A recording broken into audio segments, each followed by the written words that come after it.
Battered Tat. Early 1980s Casio Tone CT-430. With those delightful either-or switches. I love them. I need to own up. I actually bought this a good number of years ago from a boot sale. I think I paid £2.50 for it. I just liked it. And it was really cheap. But I played it once. Took it over to the recording studio that I worked at, which is sadly no longer there. And it lived under the desk in the control room, and evidently people have been crashing computer chairs and bumping it with their feet. I know the old plastics get brittle, but this one's on me. Didn't realise what I had at the time. I had to get my stuff out of there pretty sharpish because it closed down unexpectedly. And I've completely forgotten this was here, as you can tell from the dust. So we're gonna do the kind thing. I'll put it out of its misery. No. We're going to do the kind thing, and we're going to restore this beautiful old beast. So I think a first preliminary thing to do will be to just take a cloth that's slightly less dirty than the keyboard itself.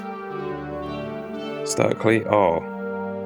Something about silver plastics. I think it's because I'm a product of the 90s. I grew up in the 90s, so obviously silver plastics were the in thing. Yeah, it was in fairly horrible condition when I got it, but it wasn't busted up, if that makes sense. It was just gammy. I think there's something to it. I've just noticed that this plastic's got like a flake in it. That's so cool.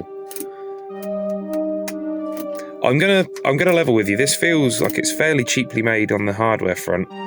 Everything's a little bit like the CL Mono. It's a little bit crunchy, but this feels like it was probably crunchy when it was brand new. But that doesn't mean that we don't love it. We love these things for all their individual quirks, don't we? Right. Okay. I feel like I can touch this now without getting some sort of Viles disease. Is it Viles disease? Hunter virus? Something like that. Something sort of thing you get from rats. I probably should have been more careful of that with the CL Mono, to be honest. This has gone on way too long. Right, yeah. Let's give this a go, shall we? Okay, the first thing I've just immediately noticed when I went to move this speaker's broken off. And the more damage I see in this, the more my heart hurts. I feel so guilty. That probably ain't good. And also, I can't tell, I think I might be about to be more in love with a bit of plastic than I think I ever have been. It looks as though this has got a pearlescent effect to it. Depending on how it hits the light, I thought the silver plastic had yellowed, but actually, I don't know if that's coming through on the camera. It seems to be, actually. See how it goes from a silver and then round to like a pearl yellow? Pearl, you know what I mean. I think there's a pearlescent in this plastic, which might be one of the most 80s things I've ever experienced. So yeah, I definitely want to see where we get with this. So first things first, currently I have no power adapter that will work with this, and this monster takes, I'm sorry little speaker, bear with me, please forgive me. This monster takes 6 D cells in that gargantuan battery compartment there, which looks like it's never been used. But I'm not surprised, because 6 D cells will probably cost you the same amount as a mortgage. Someone's had a crack at it. There's a loose screw there. None of these screws seem to be set back. I think someone's been in here faffing about, and it wasn't me. Casio Computer Company Limited, made in Japan. Cool. We need a 9-volt DC adapter, 9.2 watt. I've just noticed they've got these little threaded holes in here as well. That's probably for one of those funky angled keyboard stands, so you could do your 6 keyboard solo. Right, so pending a mains adapter, I vote that we just go for it. We need to find out what's wrong with that speaker. Well, it's obvious what's wrong with that speaker. We need to find if we can fix that speaker. I want to try and get in behind the grill and push all this out. Obviously, before I do anything glue-wise, this is going to need a really thorough clean. Yeah, let's crack it open and see what's in here. I'm going to say probably lots of chips, but not the contentious variety either, where we call them chips and you call them fries. If you're in the States, Phillips, actual Phillips. Okay, that screw actually seems like it's floating in the breeze, which is good. Stop shouting at me. I can't find my spudger. I'm just gonna have to be very, very careful. This flatty. Gingerly. Ever so gingerly. Oh. Ooh. Seems cooperative. I think it wants fixed. That's good. Okay. Just testing the waters here. I'm not wrenching on anything. Cool. That's it. Careful. Don't get. Ah! Okay. You're going to be one of those, aren't you? Oh, I don't like it. Help is on the way. Ow! It was pointing in the wrong direction.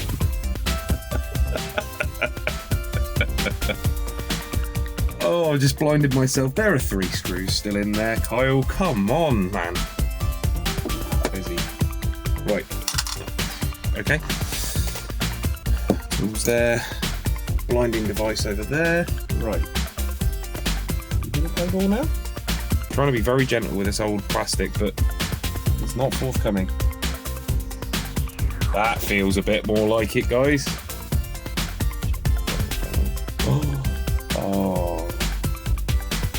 Oh, that's cool looking. Oh, the PCB's smashed. Oh my god, I'm so sorry. Poor old thing. Right, how much loom have we got here? Not lots. You can tell it's from the 80s because they've used cardboard to shield the, Wow, that's a device. I'm very impressed. Okay, sit rep. That came off real easy, which is good. There's lots of this lovely, rapidly disintegrating foam. We found the problem. Well, that wants to be pointing in the other direction. Thankfully, it's broken in quite what's the word? Each one of these little tabs has got different characteristics as far as how it's broken off. So it shouldn't take long to figure out where these went. Speaker can be orientated however it wants to go in, but I would imagine it's print towards the circuit board, looking at the system speaker on the other side. Right, I'm going to carefully take these out without trashing anything. And then put these in Old Faithful over there. This is why it's important to have 15 or 16 projects on at any given time, because then you can get all the screws and components mixed up from project to project. It's very important to make sure that you regularly throw temper tantrums because you can't find parts. It's industry standard. Right.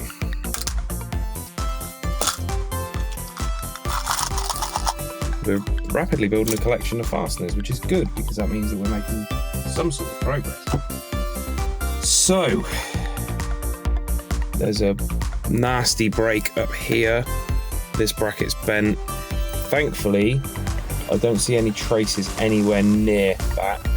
So hopefully this crack hasn't propagated into the actual PCB. We will check that. I know you're probably all thinking that I'm really not being careful with this, and that's because I'm not. because it's in horrible condition and our job is to fix that. And if we're doing that, we can fix any other stuff as well. But as you can see, Casio, for some reason, in their infinite wisdom, made these circuit boards huge with there's no support on that. That can just flex. So that explains probably part of how that was able to happen. So we're going to have to tread very, very carefully. But all of this needs to come out. If you're considering doing projects like this yourself, just remember, this was made. It didn't grow out of the ground. This was made by human people in a factory. There were maybe some robots, but for the most part, if it was put together, it can come apart. And if it can come apart, 9 times out of 10, it can be fixed. That's absurd that there is so little support. No posts at all, no bracing, nothing. Any plugs? Oh wow, I'm actually a little bit disappointed at Casio at that. This is not designed to be even vaguely serviceable. I don't know what price point these were. Keyboards were pricey back in the day. You would like to think, even though it was the 1980s, this is Casio we're talking about. They generally make fairly well-made stuff. That they did. So it's a little disappointing to see everything soldered in, because that's going to make life really, really difficult. All of this has got to come out for us to access the face, and I want everything out because I need to. That PCB's broken too. Oh dear me. Right, we're nearly there. This is going to have to come out like a bag of spaghetti, isn't it? What a horrible thought. Really? How many more? May as well have welded it on. This is loose. Oh, there's cable ties and everything. Oh, that PCB's broken as well. Really? No plugs at all? What an absolute hog of a design. I see. Okay, they stuck it down. Oh, Lord, that's beautiful but filthy.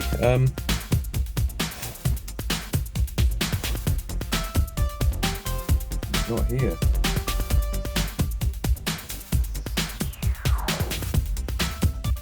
Ceramic disc capacitors in there behind that tape. An NEC. Is that the voice chip? So what we got there, folks, is our main voice chip. That guy is this thing's heart, essentially. I'm yet to find the accompaniment chip. Yeah, as you can see, this has had a rough couple of decades. So there's our damage over yonder. The good news is that crack stops just there. So I think with a bit of gingerness and some respect, I think we can do it. I don't see any bulging capacitors, which is encouraging. More importantly, I don't see any reefer capacitors. I'm never going to let that go. All right, I'll put you back. Cool. So this next. Oh no! I really, really don't want to break the soldering iron out on this. That is gonna be a nightmare. Logic brain. Engage. What are we doing? Aha! Okay. We can just remove the whole keyboard module. Just take the whole thing out. That removes the necessity for us to disconnect this PCB because that's attached to this. So this guy's free, that guy's free. Once that's all lifted, we can undo that guy. Okay, that's doable. That's doable. I feel, yeah. Oh, this thing is just smashed to bits. I want to know what happened. How did they fit the car through the door? It was a small door at the studio. I don't understand why how they managed to get the car in there. But clearly this thing's been hit by a car. There's no other logical answer for it. It's been run over. Oh no, yeah, these posts are real bad. The old super glue's going to be getting a supper at the moment. It looks like we're going to be gluing most of this back together before the guts of the keyboard can go back in. That's okay. That's what we're here for. A project always escalates, and if it doesn't, it's because it's a really boring project. Right, this should be the last thing holding the keyboard. Shh, I know. Should be the last thing holding the keyboard in. Okay, right, our keyboard's free. See, we can do this. We can do this. Well, there's a will, there's a way. And I'm stupid, so if I can do it, you definitely can. I'm going to desolder this speaker because it's a speaker. It's 2 wires. Desolder that speaker. I might as well desolder this speaker as well because that's roasted anyway. Ow! Ooh, I just bashed my ankle bone against the leg of my table. So, yeah, cool. Oh, this is gonna be rough.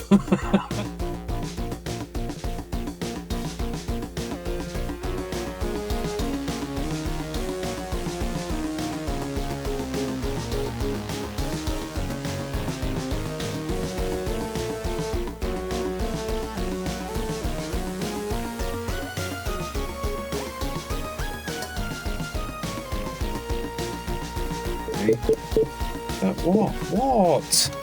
Shh. Oh!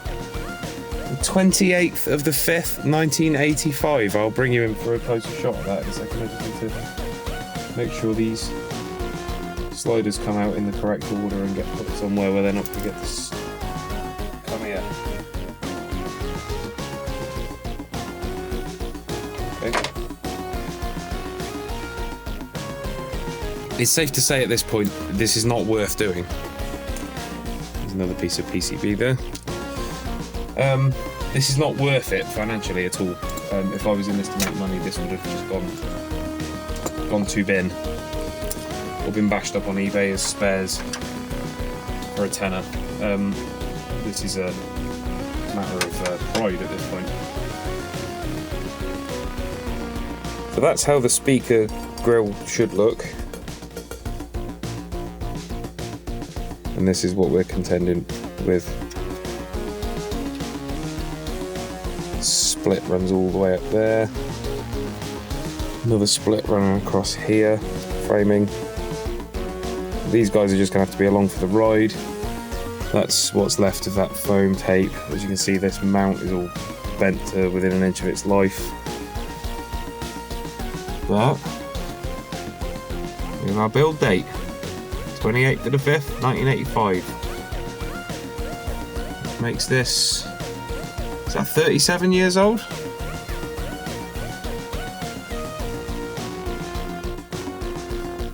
Not bad. It held up pretty well to all the beatings it's evidently had over the years. So, do you see what I see?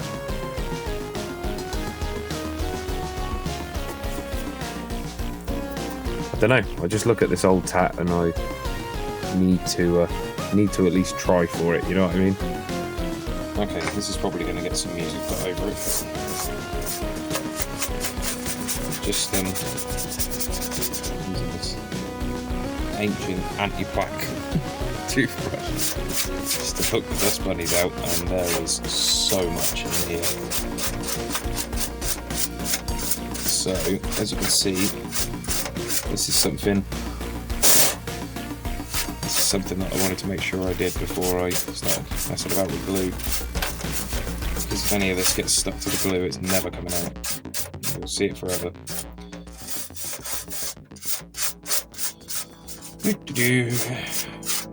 Things we do.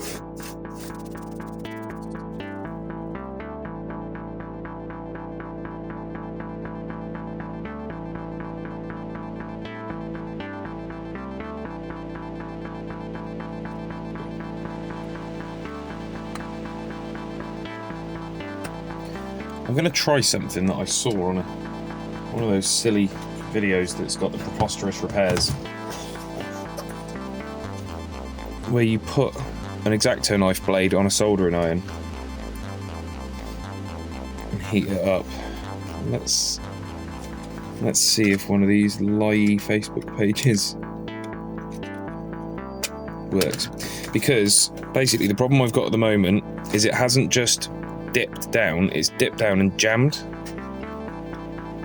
So currently it's actually a little bit stronger probably than it was from the factory, just in the absolute wrong direction and layout. Whoops, alright. I'm just gonna have to be brave. Okay, this is an absolutely try it at your own risk situation. So what I've got here is an X-Acto knife blade screwed to the outside of the soldering iron. It's already making some unpleasant noises. I don't think this is going to work, but it's worth a go. We need a hot knife at the end of the day. Well, this is hot, and that's a knife. Needless to say, it's razor sharp, and it's very hot, and this doesn't fit in the stand anymore. So, just, if you're going to do this, this is at your own risk, okay? I don't even know if this is going to work myself. I've never done this before, but I'm just thinking that this might be a more precise way to adjust the plastic.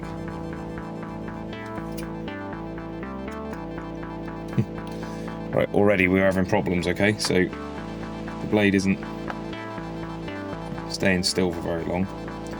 I think this is going to need a little while longer to get really hot, to be honest, but it's worth a go.